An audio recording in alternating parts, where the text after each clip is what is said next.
So today I want to talk about two ways to tackle this. First is, I got my physio brain on all the time. Like, okay, we got to talk about prevention first. Okay. And then how do you actually reply to a clinician that's asking for a higher fee split? My point of view is I have to get them off this metric of percentage. Okay. I know they'll come to me, whether it's a new candidate that we're trying to hire, say a new physio, or it's a current physio that's been with us for a couple of years and they want higher fee split. I want to move them off their mindset off percentage. I'd love to ask this question. How much money do you want to take home for your family each year? I ask every clinician I've interacted with that potentially could work for us this question. Then I break it down. So say someone says, I want to make 100 grand a year. And then I break that down into months. And then I break that down to week. Okay. So I'll say, okay, you want to make 100 grand a year? So that's about, let's just call it 8,000 a month. Okay. To make the math easy. So 2,000 a week you want to take home for your family. And then I like to ask this question because you still have to deal with percentage. I'm not running away from percentage. Okay. Because other people are going to be offering them, like competitors, will offer them these splits that are common in the community. So I asked them this: do you want 70% of 10 or 15%, 50% of 20? If I was going to pay someone 70%, there's not going to be much support from the clinic because we're paying you a higher fee split. You got to be able to run your own show, build your own caseload, get your own assessments. We can't provide you as much support and invest in that because the split's so high. At 50%, we're providing you a lot of support, okay? Like marketing you, mentorship, clinical mentorship, business mentorship, meeting with you one-on-one, okay? So I have these two questions ready for them, and this is what we discuss. What tools do I use to do this, okay? And these are tools I would actually put in front of a clinician, okay? I have a very clear compensation model, but you have a paper compensation plan that walks them through how they get paid, okay? And it's kind of like like a treatment plan I have with a patient, like we're filling it out together, okay? What I do want to draw your attention to is I'm showing them how their percentage or their pay changes according to very specific criteria. Okay, and I change people's percentage over time or pay over time based on their experience level and how long they've been with the company. Like I call it loyalty. So I only want to pick one or probably two or three criteria, not too many, to guide them to how their pay is going to change over time. I actually show them a career path, okay, through the company. Okay, you can treat one-on-one. There's nothing wrong with that. Okay, you can take some other roles that will pay you a monthly fee, like education lead, recruitment lead, culture officer, community lead, program like concussion or vestibular lead. Okay. Remember, this clinician has come to me and asked me about higher pay. Okay. So, or how I'm showing them a whole basket of compensation. Okay. The model, the calculator, okay, and their career path. And as they go through this career path, there's different ways they get paid. I always try and every week, every couple of weeks, at least every month, tell the clinicians that you're winning, you're getting assessments. So I will tell them, set an expectation with them that if you're full-time, you should get about 5 assessments a week. If you're part-time, maybe 3.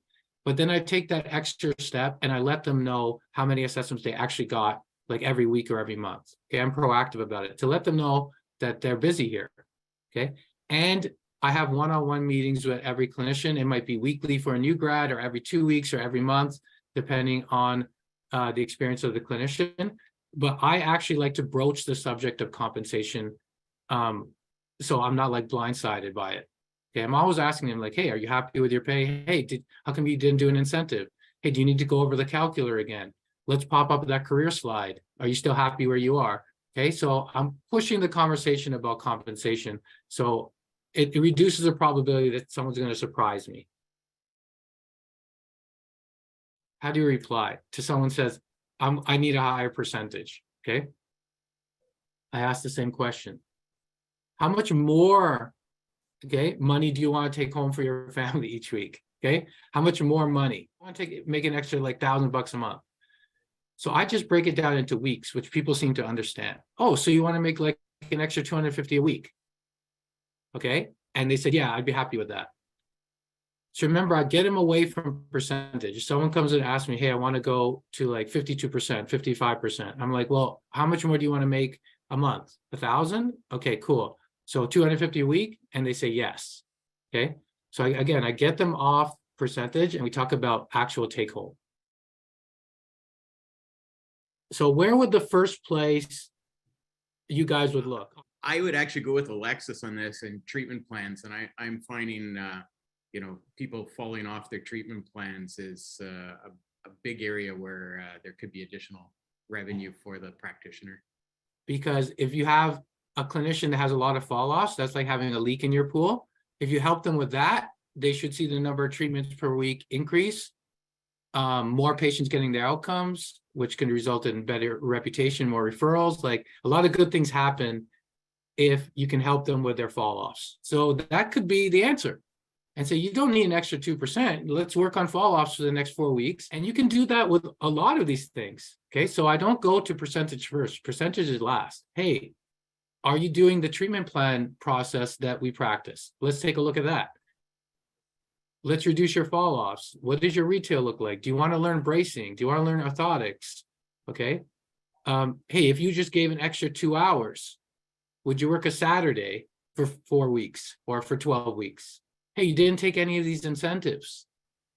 Okay. So I've got multiple different like irons in the fire to talk about how they can make more money, not just percentage. One quick thing.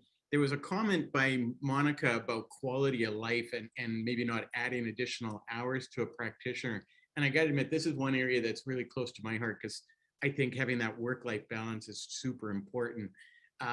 One thing that I kind of took a look at prior to this meeting was I looked at the prices that people are charging for these services right across Canada. And I'm noticing there's quite a bit of fluctuation, or difference. But what I have noticed is not a lot of people have actually increased their prices of their services.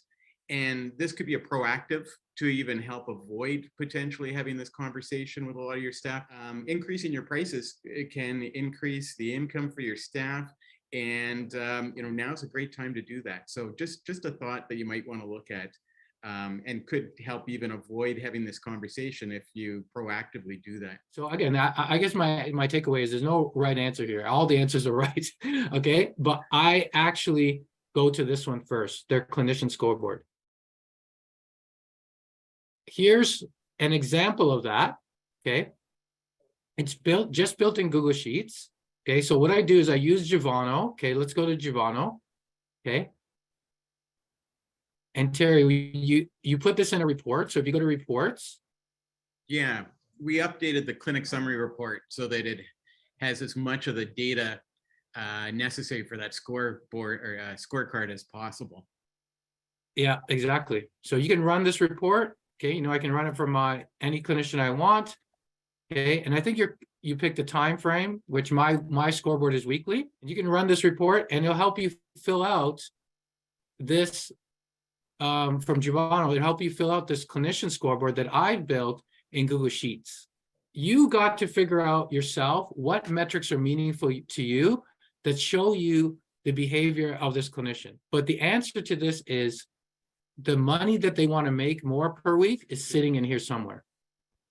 Okay, it's not in their percentage. And I think, Terry, maybe on the Givano side, like you guys have pretty agile development. So how many of these metrics can someone get from the software? Currently, we've worked to try and mimic the scoreboard that you've got here, scorecard, but the amount of metrics, particularly on our practitioner dashboard or some of the other reports, is really limitless, and particularly the ability to write your own reports. And this is something that I could go over with anybody that wants to, but we have the patient insights where you can actually design your own reports and build them out yourself. So between the clinic summary and some of the other reports there, it's really quite limitless.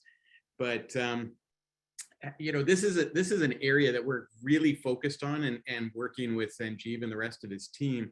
If there's other easy metrics that would help you with these discussions with your staff, I would be more than open to building out those reports as quickly as we can. And the takeaway is these clinician scoreboards, they can look different. But what's common is we have a baseball card, a weekly one or a monthly one that tells us how a clinician's doing.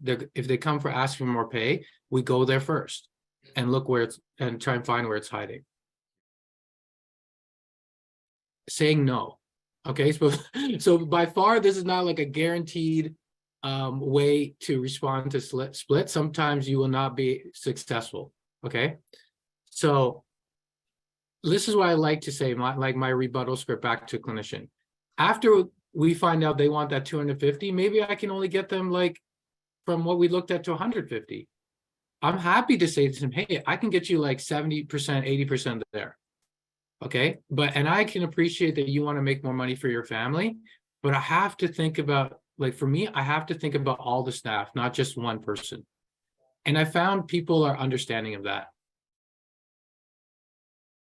Always be recruiting, but hire when you want. And I've told every clinic I work with, every owner I've worked with, like the faster you think of yourself as a recruiting company, the better off you'll be. I would rather have the problem that a clinician would say to me, I want to work for you, and I don't have a space for them.